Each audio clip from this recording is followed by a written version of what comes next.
welcome to Studio 5. We're starting today with a really interesting topic. It's sort of a hot topic. A lot of people are buzzing about this now. Social networking, people getting online. You know, there's Facebook, there's MySpace, there's Twitter, there's LinkedIn, all those social networking sites. Absolutely. And social networking sites huge, not just for teens, but also for adults. The number of adults involved in online social networking has more than quadrupled in the past 4 years. Yeah, and the purpose of these sites is to help you stay connected. And they're impacting our relationships. In some cases, making people, especially couples, feel uneasy about those online connections. Right, so here's the question. Is it healthy for someone who is, say, married to engage in online social networking? Relationship coach Matt Townsend is here to help us make social networking marriage-friendly, which you say it can be. Absolutely. I know they can. It's a good thing. Now, again, That always leaves us hanging on those silences. I like to see how you respond. Okay. You would know that if you would get on my Facebook. Matt Townsend on Facebook. Look me up. It's good stuff. Are you even on, out of curiosity? I totally am. Okay. Seriously, look me up. I want friends. And if your wife found that you were talking with an ex-girlfriend from 20 years ago, would you be okay with that? Well, or do you talk to exes? If I had an ex, I would. I didn't have a lot of friends growing up. So, which is why he wants more friends on Facebook. Exactly. So please, I need more than 6. No, she would be upset, and it's a big deal. Like in my coaching business, I have a lot of couples where Facebook is seriously negatively impacting the relationship. It causes a lot of trust issues. Now, it doesn't cause trust issues if you have trust, but if trust is already a little hurt, then it can start to become a pretty big issue. And there's something to be said for knowing exactly what the purpose is, right? Because I think a lot of people who don't understand it, a lot of maybe older couples who aren't familiar with the online phenomenon, they're going to be nervous about it. Well, I have so many people that come in. I had a woman come in, sit down in my office bawling, crying, and I'm like, what is wrong? And she goes, you won't believe it. And I'm like, what? She goes, I found my husband was on Facebook. And I'm like, okay. And there were girls on the site.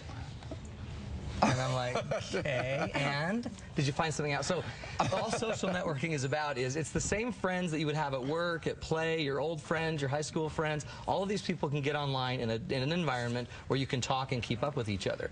It doesn't necessarily mean that you're sinning, that you're doing something really messed up because you're on Facebook. But on Facebook, some of the relationships can get a little too friendly. Now you mentioned we need to watch out for. You mentioned it can be a bad thing, but it also can be a good thing. A great thing. So you're going to walk us through. You got some tips, some rules, things to lay down first before you do that to make it so it can actually strengthen marriage. First one you say is make rules together, right? Yeah.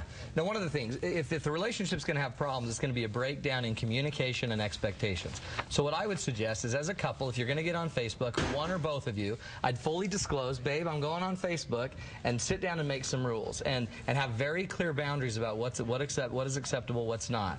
Who should we have on there? Who should we absolutely not have on there? And talk about it. The more you talk about this and manage the expectations, the more likely you are to probably avoid some of the bigger problems. Next rule, you say no exes. Biggest rule, I think, is you don't date an ex, or you don't talk to an ex. You don't date an ex either. I feel really strong about that. You should never date an ex, go out for lunch with an ex, or just have whatever with an ex. Gosh. It's okay. It's all right. Yeah, you shouldn't have your exes on Facebook. Now, an ex, what's an ex?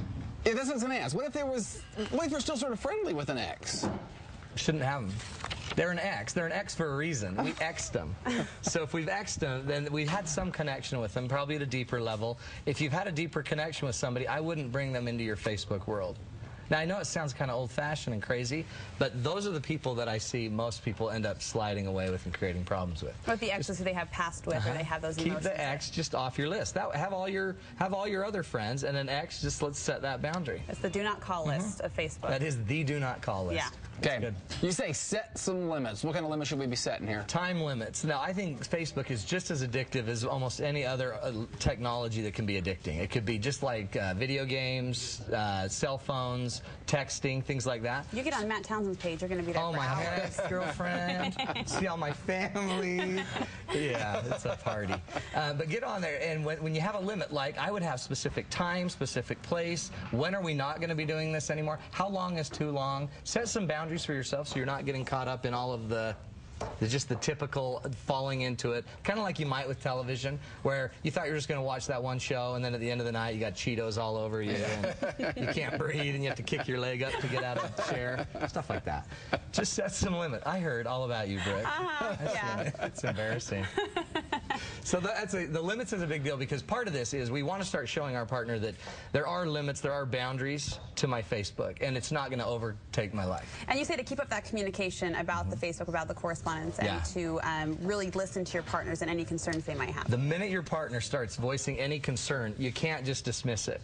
They're the final judge of how this is going and how the relationship's going to be impacted. So if they're having problems with how much time you're spending, listen. If they don't like certain faces on it, like my wife is great because she actually has more access to my Facebook than I do. She knows more about my Facebook than I do.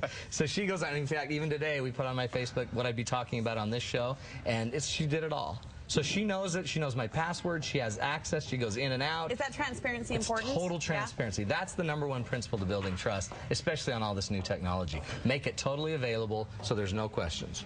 Well, I like what you said. If you had a trust issue before, it's gonna aggravate it even more. It's so magnified. Keep it transparent. You say keep it all in perspective here. It's a flippin' networking site. It's all it is. Now it can get ugly, but you know what else? It's better to work on your present relationships than your past relationships. Everyone's so worried about getting all their old friends together, but sometimes if it starts to steal away your family, your present relationships, then you're killing yourself. And for what? Yeah. A social network. It's just not worth it. So keep it in perspective of the grander scheme of things. You still got a life. You still got family. It has its place, but it's not the only thing you should be doing. You still got that bag of Cheetos hanging That's right. out by You the can side always, of the and couch. Cheetos are great. Yeah. All right, these are only 5 of Matt's 10 rules for social networking, so you can check out the website for the complete list, and also more information about Matt's seminars and workshops for couples, and one is coming up. Yes, May 30th at Noah's in Draper, 7 to 9 o'clock. It's $20. It's a great place to bring your partner. We laugh. We have tons of fun. It's, limited availability, so you got to call 747-2121. It's one of the best nights ever. We have so much fun, and it gets you and your partner talking about a lot of the basics. So if you have some issues where we need to start talking, I'd probably invite him to this night or her to this night, get the conversation going, and then see if we can't relight the spark. We're getting back to hot nights with Matt Townsend. Oh, we can hardly wait. Yeah, baby. We're on the edge of our seats. Tons of fun. And is this a BYOC, bring your own Cheetos to this event here? Okay. We actually provide Cheetos. Okay, good. Nice. And a beverage. Okay, great. So it's all worth it. Good tips, Matt. Thanks, guys. So much. All right, coming up next.